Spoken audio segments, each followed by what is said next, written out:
Hey, welcome to the Hidden Sound Pod. Kinda.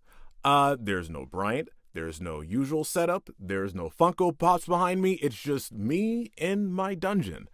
We were thinking that every now and then in between episodes, I would just come on here and just start yapping about different anime topics that come to my mind. And lately I've been a little nostalgic. Well, I usually am pretty nostalgic and like going down memory lane.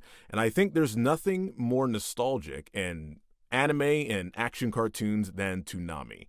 And did you know that Toonami had their own streaming service? Now, if you lived under a rock and don't know what Toonami is a television programming block on the Cartoon Network, and Toonami premiered 27 years ago in 1997.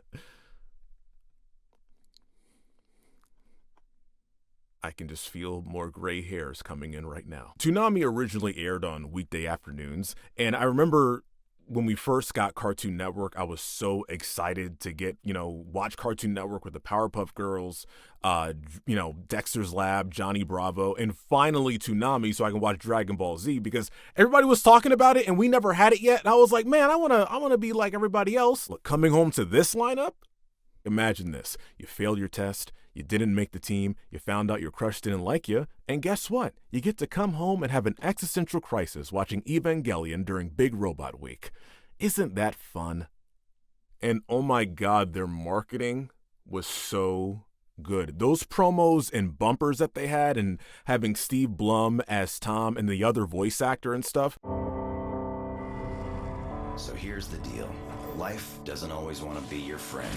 They would get you so excited for whatever show that you're about to watch. Sometimes it's darkest just before dawn. Oh, chills. So in 2004, as the target audience started to get older, of course, that was like preteens and teens, they decided to move Toonami to Saturday nights. And not long after that, Naruto joined the Toonami lineup in 2005. And I'm guessing during that time, Cartoon Network was realizing that a lot of Americans were probably accessing anime in a different way, Like, I'm bringing up Naruto because I think a lot of people younger than me and Bryant reminisce about Naruto being on Toonami, and that was a factor into how much anime blew up in the early 2010s here in America. Like, me and Bryant and a lot of other people were watching Naruto like since 2002, 2003, using LimeWire and BitTorrent, and there were fan subs out there. And when a new Naruto episode would premiere in Japan, not long after that, you would see a fan sub of that episode on BitTorrent or LimeWire. It was a pretty big deal back then. So I guess to combat this, Viz Media and Cartoon Network announced their joint venture called Toonami Jetstream. Now, according to this Anime News Network article, they said it's a new broadband service that will provide on-demand, full-length streaming episodes of a number of hit anime and action series. It's a free service supported by advertising that includes both banners and streaming video ads. Free. I could cry. So Jetstream started with 5 series. They had Naruto and Samurai Jack, their mega hits, and then they had their Jetstream exclusives like Hikaru no Go, Mar, and The Prince of Tennis. So they weren't available on US broadcasting or cable, it was just on the Jetstream website. And they eventually added other series like IGPX, a Mega Man series, and they also, of course, had reruns of Naruto, Dragon Ball Z, Pokemon, etc. So it seems like they had the right idea, adding these new series to show people what anime is out there that they might not have heard of, and then expanding on the stuff that you already had. The first month seemed pretty promising.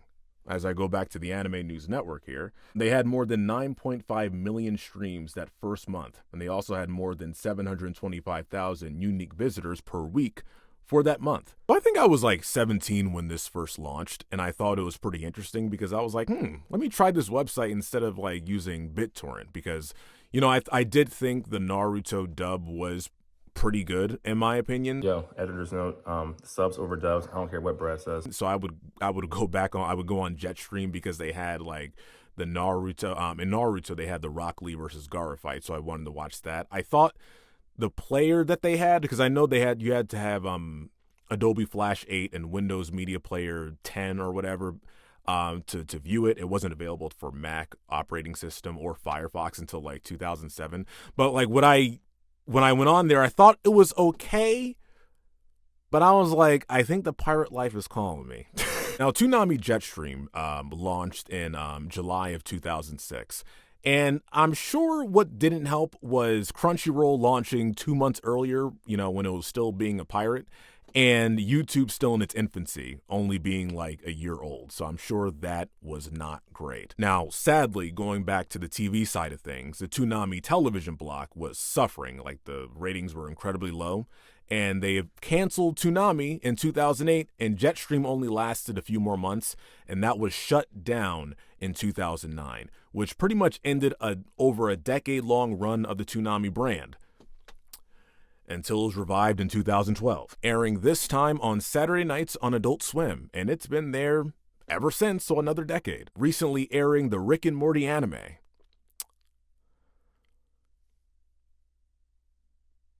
Don't get me started. So that's pretty much Toonami Jetstream. I think it was before its time a little bit. I think the TV side with low ratings didn't help out at all. And then, of course, Crunchyroll and YouTube being out, I kind of think served as competitors along with pirating. So short-lived, but I think they had the right idea in mind. It just didn't work out. All right, that's all, folks. Do you remember Toonami Jetstream? Do you want to reminisce about old school Toonami? Well, comment on this video, and of course, subscribe, like, do everything. And also find us on TikTok, Instagram under Hidden Sound Podcast. And of course, you can find us on Apple Podcasts and Spotify, wherever you find your podcast.